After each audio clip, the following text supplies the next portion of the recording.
desde la Iglesia Pueblo de Dios en Carlos Espegazzini, sin inventar nada nuevo, siendo directos, siendo lo mejor que podemos ser. Porque se trata de ser simples, honestos. Te brindamos este espacio, desde el púlpito, porque lo más simple es escuchar, luego sentimos. Este es el espacio directo para un mensaje simple. Porque ya no hay diferencia de nacionalidad, ni de clase social, ni de sexo, porque todos somos uno en Cristo Jesús. Vení a vivir el Evangelio, juntos.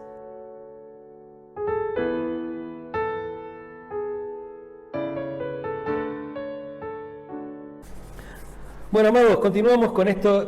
Vieron que tuvimos unas siete semanas con un camino a la Pascua. Hicimos el camino de la Cuaresma, ¿no? Unas 7 semanas más o menos fueron. Y ahora es un post-camino. Vamos rumbo al avivamiento también, ¿no? Porque ustedes saben que después de la Pascua viene otra fiesta, que es el Pentecostés, ¿no es cierto? Y todo lo que fue ocurriendo después de la resurrección de Cristo nos lleva hacia ese día que es el verdadero día del nacimiento de la iglesia. Y como todo tiene una continuidad en el Evangelio. ¿Vieron ustedes cómo es en las monarquías del mundo, no? ¿Ustedes recuerdan cuando muere un rey? ¿Vieron la película, no sé, El discurso del rey? ¿O vieron la película La Reina o alguna cosa de esas? Cuando muere el rey, ¿qué es lo que se dice siempre, no? Muerto el rey, viva el rey, ¿no es cierto? Cuando se muere el rey, automáticamente la otra persona se convierte en rey. Y a mí se me ocurrió hacer un juego de palabras con eso y decir, muerto el rey, vivo el rey. No, este es un rey que no solamente muere, lo cual es algo certero en nuestra vida espiritual, tiene que ser algo certero de que él haya muerto. Jesús no se desmayó en la cruz, no lo llevaron medio moribundo a la tumba, no se dieron cuenta, sino que él realmente ha muerto, sino que también ha resucitado. Si Cristo no resucitó, en vana es nuestra fe. Dice, entonces yo quiero que hoy veamos Lucas capítulo 24 y vamos a leer un pasaje bastante largo, pero me voy a centrar solamente en un par de versículos de estos, pero quiero que lo leamos para poder tener bien el contexto. Acuérdense que habíamos visto la semana pasada Lucas 24 del 8 al 12. ¿No es cierto? Que es cuando las mujeres van a la tumba y cómo volvieron. Y ahora vamos a ver qué es lo que pasó con el encuentro con otros discípulos. Ahora vamos a ver del 13 al 32. Dice, aquel mismo día 2 de ellos se dirigían a un pueblo llamado Emaús, a unos 11 kilómetros de Jerusalén. Iban conversando sobre todo lo que había acontecido. Sucedió que mientras hablaban y discutían, Jesús mismo se acercó y comenzó a caminar con ellos, pero no lo reconocieron, pues sus ojos estaban velados.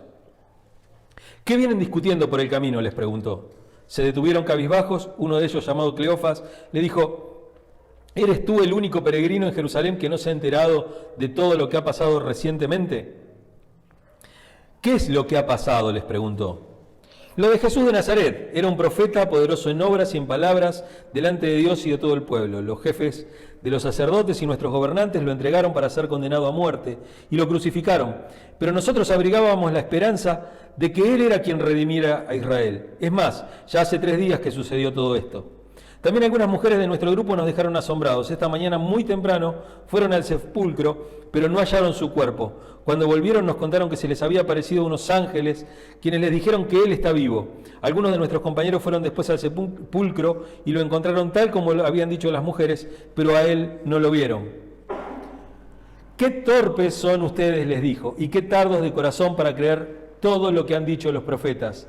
¿Acaso no tenía que sufrir el Cristo estas cosas antes de entrar en su gloria? Entonces, comenzando por Moisés y por todos los profetas, les explicó lo que se refería a él en todas las Escrituras. Al acercarse al pueblo donde se dirigían, Jesús hizo como que iba más lejos, pero ellos insistieron, quédate con nosotros que está atardeciendo, ya es casi de noche. Así que entró para quedarse con ellos. Luego, estando con ellos en la mesa, tomó el pan, lo bendijo, lo partió y se los dio.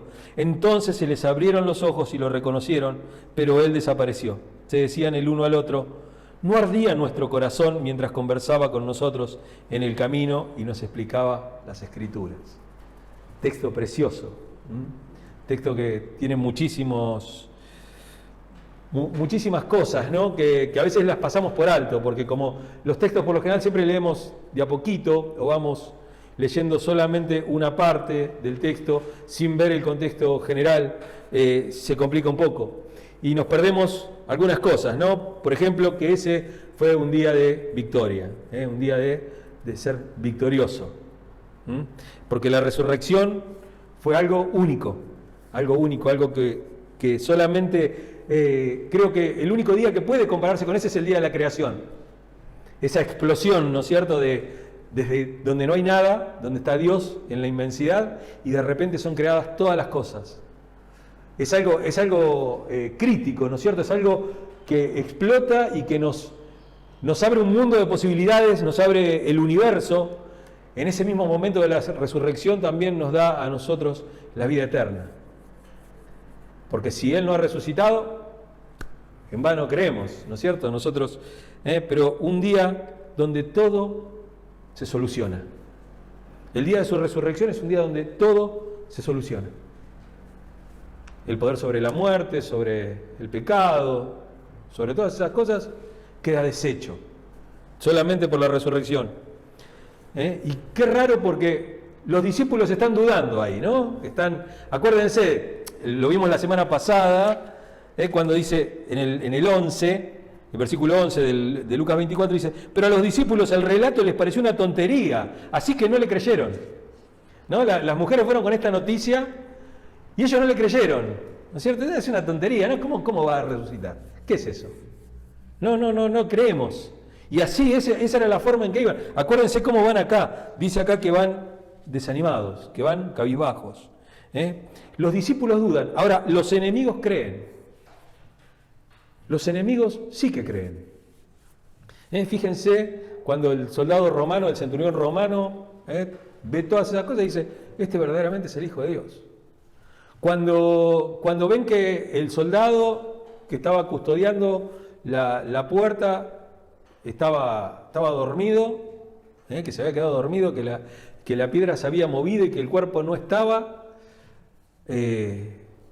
no acusan al tipo, se quedó dormido y se lo robaron el cuerpo. Vinieron sus discípulos y le pagaron al soldado romano, le pagaron para cubrir la verdad, que era que el Señor había resucitado. Y desde ese día el mundo vive pagando para que no se sepa la verdad. Vive ocultando la verdad. La cantidad de dinero que se pone para ocultar la verdad. Ustedes, si uno ve las grandes sectas del mundo, son prácticamente tienen patrimonios que son como un PBI o como el Producto Bruto Interno de un país. Si uno ve las sectas como los Testigos de Jehová, la corporación Watchtower, uno ve los mormones, uno ve la Iglesia Católica misma, ¿no?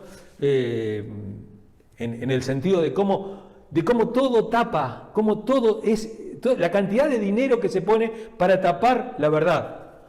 O para sembrar una mentira que la reemplace.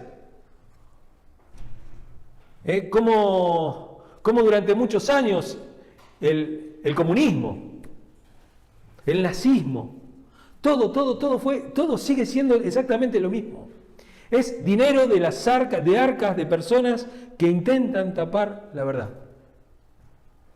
Y uno podría decir ahora, ¿y cuánto la Iglesia invierte en disponer la verdad?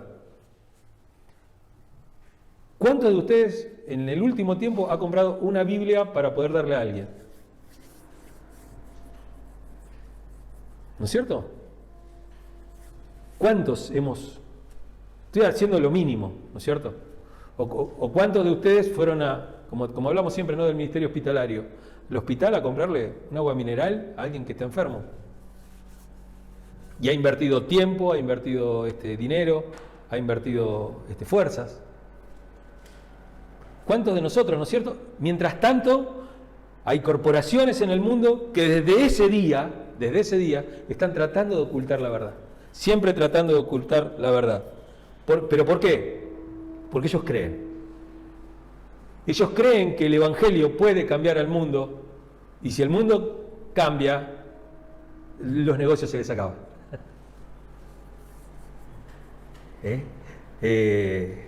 ¿A quién le van a vender droga? ¿En dónde va a estar la asistencia constante, la pobreza? ¿Dónde va a estar si el mundo cree? ¿Quién te va a poder, qué cosa torcida va a poder haber en el mundo, va a poder triunfar si todos creyéramos? Y ellos creen. Pero la luz vino al mundo y el mundo no lo recibió, no la quiere, porque la luz ilumina las malas obras de ellos. Pero el problema es ese, el problema es la primera parte, que la iglesia duda constantemente, la iglesia no cree. ¿Por qué no cree? Porque ¿en qué cree la iglesia? ¿En un hombre muerto o en un Dios vivo? Un nacimiento humilde de Jesús, siempre hablamos de lo mismo, ¿no? Jesús no nació como el hijo del emperador romano, no nació siendo Ramsés. Él nació en el pueblo de Nazaret, un pueblo muy, muy chiquito. Siempre hablamos de eso, ¿no? Que hay todo un relato y una obra que pone por delante cada uno de los evangelistas que escribe los evangelios, precisamente para que cuadren ciertas profecías. Pero que las profecías mucho no importan. ¿Dónde importa dónde nació Jesús, ¿no es cierto? Nos interesa el Jesús histórico. Nos interesa eso. O sea, ¿por qué cubrir con una mentira o con un recurso literario algo que es la verdad? ¿No es cierto? Una vida compasiva tuvo, siempre fue un hombre accesible. No había que pedir turno, no, el pastor te atiende cuando, fíjate, saca turno, habla con la secretaria y a ver cuándo la agenda tiene libre, ¿no es cierto? Él era un hombre accesible, era un hombre compasivo también, que lloraba, llora sobre Jerusalén, llora sobre la tumba de su amigo, no habla en su juicio, él se queda callado, dice, como cordero fue llevado al matadero, no abrió la boca, y se interesa también en su muerte. Se interesa en su muerte porque su muerte tiene un propósito. No le esquiva a la muerte. ¿Y ahora qué? ¿No? Miremos al Cristo resucitado según lo que vemos acá en los evangelios. Primero, es el Cristo que camina con los hombres. Dice en el versículo 17, la segunda parte, dice que estaban desanimados, se detuvieron cabizbajos. Estaban de capa caída, estaban mal, no podían creer lo que había pasado. Regresaban a su casa ahí por el camino a Emaús. Y era un día especial, porque era el día de la resurrección, y era un día especial, habían pasado muchas cosas. Recordemos esto de que siempre nos sorprende mucho, que es que los muertos se aparezcan en la casa de sus parientes, ¿no? Se apareció el difunto ahí en el medio. Era un día especial, pero era un día para gozarse, pero ellos se retiran, se van. No esperan, como dijo él, el tercer día, yo voy a resucitar. Él se los dijo durante muchísimas veces. Lo vimos ya a lo largo de los distintos sermones, pero ellos se van, se retiran, era un día de triunfo, pero en el medio del triunfo ellos lo único que pueden mostrar es miedo. Tienen miedo, tienen temor de lo que vaya a pasar. Es un día para cantar, pero ellos están desconsolados. ¿No es cierto? Es un día que la creación canta. La creación canta. Pero ellos están desconsolados. Y este es un Cristo también que se arrima, que se aproxima, se hace próximo y prójimo. Se pone al lado de ellos y trata de comprenderlos, trata de entender su incredulidad. Le cuesta mucho, pero y camina junto a ellos. A pesar de que no creen, ¿no es cierto? Porque a pesar de que no creen, Él camina al lado de ellos.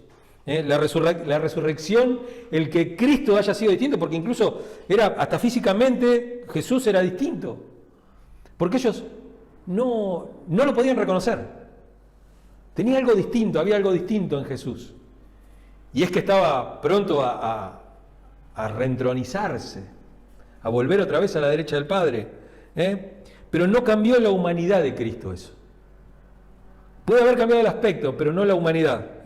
Él no dejó de ser nunca uno de nosotros. Jesús es uno de nosotros. Jesús nunca dejó de ser uno de nosotros, nunca dejó de ser humano. Es Dios, pero también es humano. Todavía sigue sintiendo como un humano. Por eso todavía se puede compadecer de nosotros. El ser reentronizado en el cielo no lo hace un Dios que te mira desde arriba y que no te da más bolilla y dice, bueno, yo ya está, hasta acá llegué, ya hice todo esto, sino que es un Dios que mantiene el amor para cada uno de nosotros. Sigue manteniendo ese amor. Porque los comprende, porque ir al lado de una persona que está negando todo lo que dijiste, y vos decís, bueno, yo gasté 3 años en estos tipos, todo el día, ¿no? Acuérdense, Jesús cuántas veces se había enojado, ¿no? Que decía, ¿hasta cuándo he de soportarlos? Manga de incrédulos. Él se mantiene con ellos todo el camino. No dice, bueno, no, mirá, la verdad que vienen de capa caída, yo me voy, yo los dejo. Él se mantiene con ellos todo el camino. Y Jesús se mantiene preocupado por los problemas de los demás. Eso lo vemos del capítulo 17 al 25. ¿No? Que vienen discutiendo por el camino. ¿Y qué es lo que les ha pasado? Quiere saberlo. Quiere saber eso. La pregunta de Jesús, ¿no? ¿Qué vienen discutiendo por el camino? Entristecidos, ¿no? Ellos estaban entristecidos. Él lo sabía que había en el corazón de ellos. Sabía que estaban tristes, sabía que no creían, sabía todas esas cosas. Jesús sabía, pero Él quiere, como hoy mismo, Él sabe todo lo que nosotros pensamos, lo que sabemos, si creemos, si no creemos, si estamos dudando, pero quiere escucharlo de nosotros. Él ya sabía, ¿para qué le pregunta? Ustedes no sé si recuerdan Juan capítulo 2, el final del 2, cuando dice, pero no hacía falta que a Él nadie le dijera nada, porque Él conocía lo que había en el corazón de los hombres. Él sabe lo que hay en nuestro corazón, pero quiere que nosotros lo digamos. Hay algo en decir las cosas. Esto no quiere decir palabra creativa, no es ninguna de esas pavadas. No es que lo que yo digo, eso se cumple, yo decreto, declaro. No tiene absolutamente nada que ver. Hay algo que se llama, en la psicología, la catarsis, el hablar las cosas. Cuando uno habla las cosas, uno mismo se escucha. Y cuando uno le habla a Dios, uno mismo también se escucha. Y eso cambia. Decir las cosas cambia las situaciones, cambia la manera de pensar. El problema no está en lo que ellos está el problema en que ellos piensan que Él está muerto. Ese es el problema. Los que están deprimidos son sus propios discípulos, no son la muchedumbre que a lo mejor había escuchado alguna vez de Jesús, sino que son sus propios discípulos los que están deprimidos. Como nos pasa a nosotros, nosotros también somos, para decirlo de alguna manera, culpables, porque la incredulidad es un pecado no creer. ¿Cómo nos desanimamos? ¿Cómo nos invade el miedo? Como si Dios estuviera muerto. O sea, y bueno, pero yo voy a la iglesia, pero no sé si la verdad, si eso es verdad, si Dios está vivo. No sé, qué sé yo necesito algún mensaje motivador, algo que me diga. ¿Y qué mensaje más motivador que la resurrección de Cristo? Que la muerte, que la resurrección, que el Evangelio, que esta buena noticia de que Dios hizo algo por nosotros. ¿Qué mejor noticia? ¿Qué más te puedo decir? Todo lo que después te pueda prometer, todo lo demás que te pueda decir, en todo lo que te pueda decir, es todo pasajero.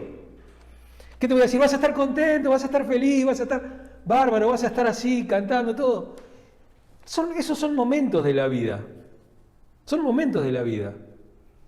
¿Vieron cuando se termina la fiesta que uno queda ahí y todo y ve todo ahí el papel picado y todo, y quedan 2, 3 ahí sentados todavía y se terminó, ¿no es cierto? Se termina, es un momento de alegría y uno lo vive con alegría y lo vive con gozo, pero eso se termina. Pero lo que queda después es el gozo. Es el gozo. Contrario al goce. Que el goce es cuando uno está y siempre se está lamentando. Así lo diría Freud, ¿no? El goce. El goce es eso. El goce es, ay, qué mal que estoy. Y gozarse en eso, ¿no? Eso es el goce. En cambio uno dice, no, tengo problemas, me duele, estoy triste, pero no es lo importante. No es eso lo importante. Lo importante es vivir. Lo importante es seguir adelante, es ponerle el cuerpo a la vida, es vivir la vida todos los días, con todo lo que ella tiene, con las cosas buenas y con las cosas malas, sabiendo que Dios está vivo, sabiendo que Cristo resucitó y sabiendo que no lamentándonos, como si Dios no estuviera en el trono sentado. Y a veces oramos como si Dios estuviera lejos. Cerca de ti está la palabra, en tu boca y en tu corazón. Miren qué cerca está la palabra. Qué cerca está la palabra. ¿Cuánto hay? ¿20 centímetros? ¿30 centímetros? Hay poquito. Cerca de ti está la palabra, en tu boca y en tu corazón. Entonces nomás hace falta decirla nada más. Hace falta hablar con Dios, hace falta más diálogo con Dios, hace falta más oraciones. Pero no, vamos a hacer cadena de oración, entonces ahora arranca uno y empieza el otro, y siempre oramos por lo mismo, y bueno, vamos a tener estas cosas en mente. No, yo como persona delante de Dios, hablándole a Dios, diciéndole qué es lo que me pasa, qué es lo que siento, qué es lo que siento como persona, qué es lo que me está deprimiendo como persona, qué es lo que me está alegrando como persona. Si vos estás nada más que en las peticiones, si uno está nada más que pensando en eso, cuando vos hablás con Dios, cambia tu forma de actuar, tu forma de vivir, y cuando cambia tu forma de vivir, comienza un evangelismo que nada tiene que ver con las campañas, que nada tiene que ver con los trataditos, que nada tiene que ver con ni cantos, ni prédicas, no tiene nada que ver con eso, tiene que ver con la vida de todos los días. Cambia tanto tu vida.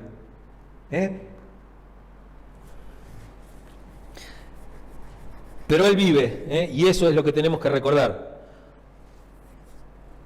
Otra cosa es que el Cristo inflama el corazón de los hombres. Lo inflama el corazón. En el versículo 32, que estábamos leyendo ahí, ¿no? Se decían uno al otro, no ardía, ¿no? Se inflama, se hace flama, se hace una llama, se prende fuego, se calienta nuestro corazón. Corazón muerto es un corazón que está frío. Pero Él dice, inflama nuestro corazón, lo hace. ¿Se acuerda cuando hablábamos el otro día de que uno a veces cuando predica piensa que lleva la antorcha en la mano, ¿no? Ustedes vieron que hay ministerios pasando la antorcha, por ejemplo, ¿no? El ministerio pasando la antorcha. No. Cuando uno lleva la antorcha en la mano, eso se puede caer, eso se puede apagar. Pero nosotros tenemos que ser las antorchas. Nuestra vida tiene que reflejar nuestra vida, y eso lo hace Cristo, porque Cristo inflama nuestros corazones, los enciende, ¿no? Él no dice, ustedes llevan la luz del mundo. Él dice, ustedes son la luz del mundo. No llevan la luz del mundo. Ustedes son, como dice Pablo, ¿no? Ustedes son cartas leídas. Ustedes son cartas leídas. Ustedes no llevan una carta, ustedes son la carta. Ustedes no llevan un recipiente con la unción de Dios. Ustedes son el recipiente. Dios no va con ustedes, Dios está en ustedes. Está en nosotros, está sobre nosotros. Nosotros no podemos movernos fuera del ámbito de Dios. Está en nosotros, vive en nosotros. Él vive, nosotros somos. Una carta de Dios, una carta de amor al mundo, pero el mundo nos necesita leer. No necesita que nosotros se la leamos, El mundo necesita leer en nosotros esa carta de amor de Dios. ¿Y cómo la va a leer? si nosotros estamos mal, no creemos y dependemos solamente del día que estamos bien para salir a predicar. Y no somos. Aún en la tristeza más profunda, uno puede ser una carta leída. Uno no es un estúpido que va por la vida ahí todo alegre, todo contento. Sí, alegre, voy cantando, ¿no? Y uno pone esas canciones que parecen de jardín de infante, ¿no? No, uno puede estar triste. Pero uno enfrenta la vida de una manera totalmente distinta. Uno enfrenta la vida y esa fuerza para enfrentar la vida se llama evangelio. Por eso hablamos siempre de vivir el evangelio. Vivir el evangelio se vive, es algo para vivir. Jesús necesita que los corazones de las personas, de los creyentes, estén en llamas, realmente se conviertan. Una vez esos discípulos habían esperado grandes cosas de Dios. Miren los textos, ¿no? Cuando ellos dicen,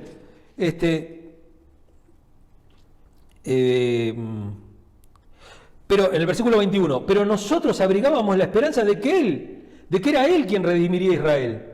Es más, ya hace 3 días que sucedió todo esto. O sea, ellos estaban esperando otra cosa de Jesús. Estaban esperando otra cosa totalmente distinta. Y ese es el problema, que cuando uno espera cosas distintas a las que Dios promete, las cosas no se cumplen. No se cumplen.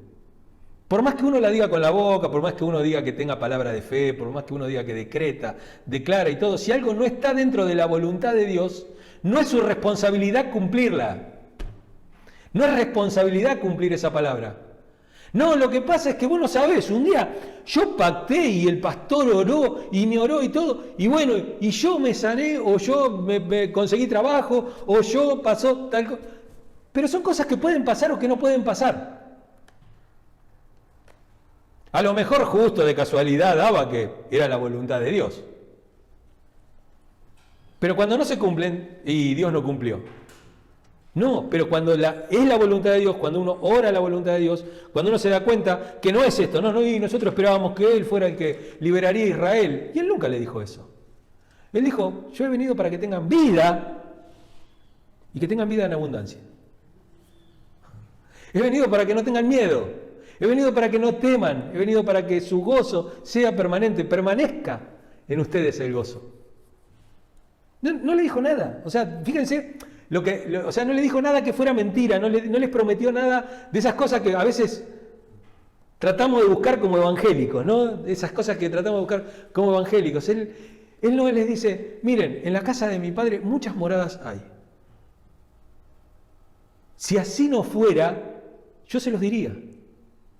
Porque nunca se ocultó nada. Él dijo, miren que el Hijo del Hombre no tiene donde apoyar la cabeza.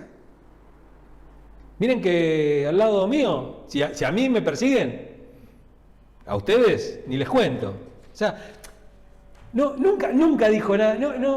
¿Dónde está la motivación de Jesús? ¿Dónde está el discurso motivacional de Jesús?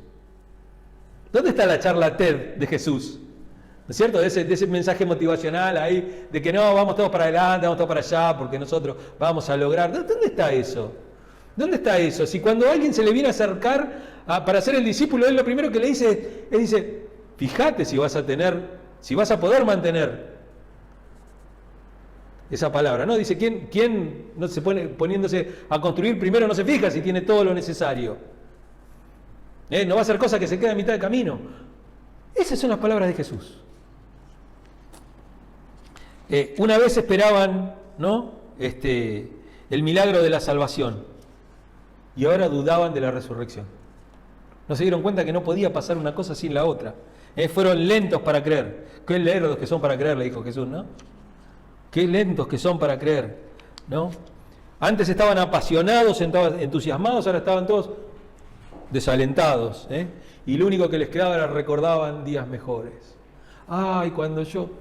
Y si uno lo mira de cierta forma, es hasta lo que le pasó a Israel, ¿no? O sea, en el camino, yo digo esto, ¿no? Uno imagínese caminando por el desierto, ¿no? Son 40 años, todo lo que quieras, mucho tiempo fue. Camino que llevaba una semana, pero bueno, tuvieron 40 años dando vuelta.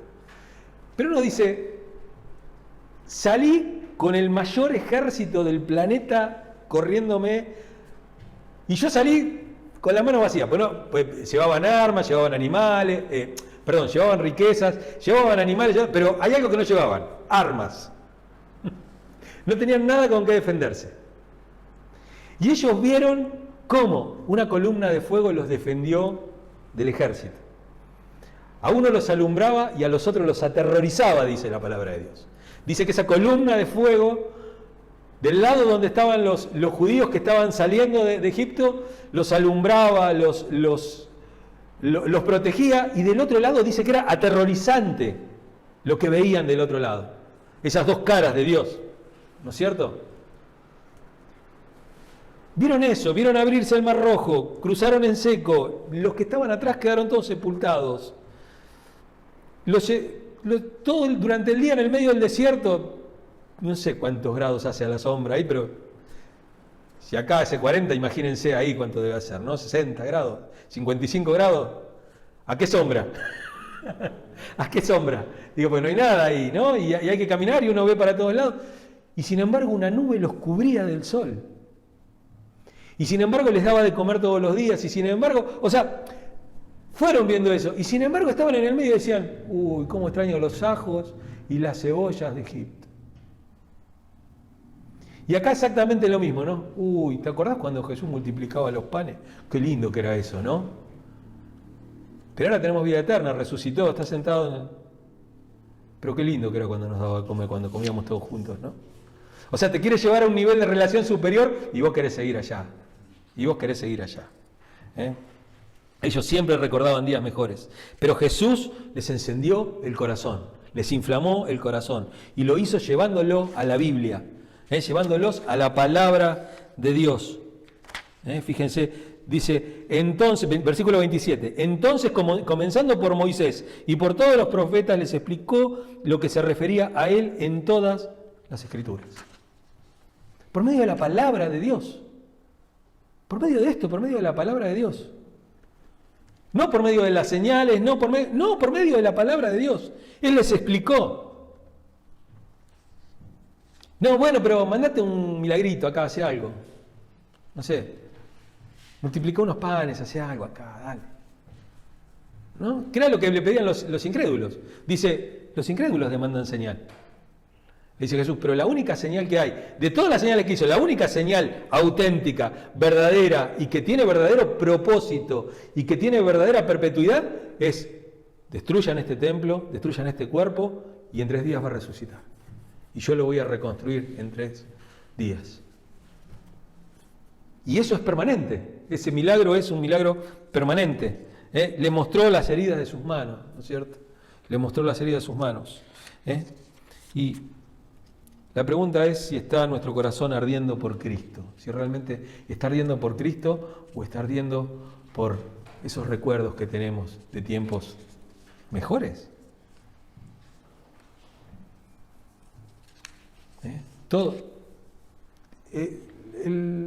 La humanidad siempre va para adelante, el camino es siempre hacia adelante. Hasta una patada en el traste te impulsa hacia adelante.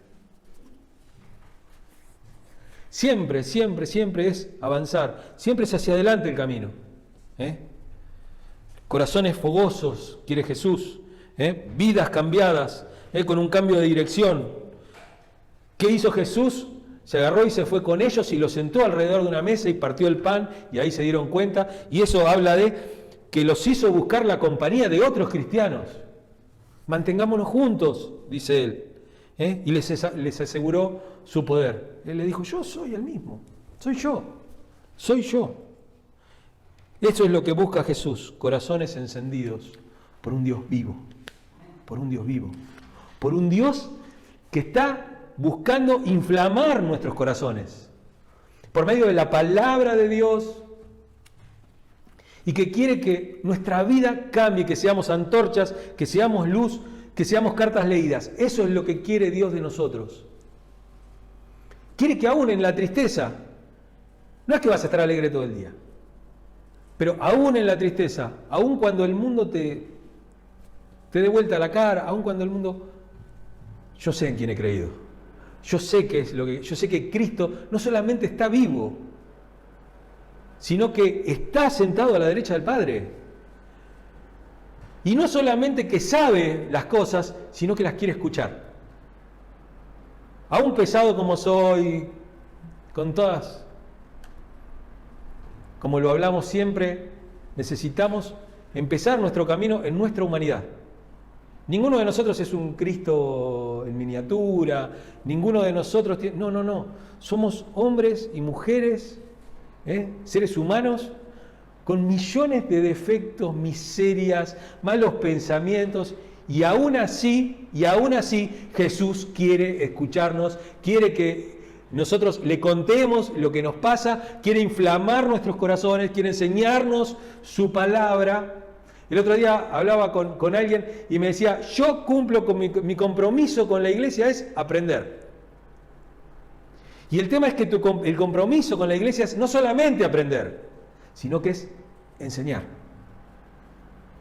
Porque lo que vos aprendiste acá no puede quedar adentro tuyo.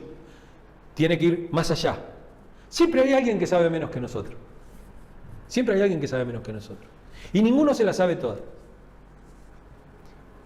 Y cuando nosotros decimos lo que pensamos, cuando nosotros hablamos, digo, el club de lectura, ¿no? El otro día estaba muy hablado. Y a veces es, pero tenemos que terminar el capítulo. No hay necesidad de terminar nada. Después se retoma. Pero cada cosa que uno dice, cada experiencia, lo que le pasa con la palabra, enriquece a mi hermano. ¿No es cierto? ¿Qué me pasó con la mujer? Y no, a mí me parece esto, me parece el otro. Y uno dice, qué pavada eso que dijo. ¿No es cierto? Cuando en verdad uno tendría que decir, a ver cómo es eso, cómo le podemos dar la vuelta para verlo desde ese lado. A ver cómo se ve. La iglesia no tiene que estar formada como es el pastor, sino como somos todos. Todos somos parte de la iglesia. Todos somos parte, y Dios quiere eso, quiere inflamar nuestros corazones, ponerles una llama, prenderlos fuego. ¿Amén?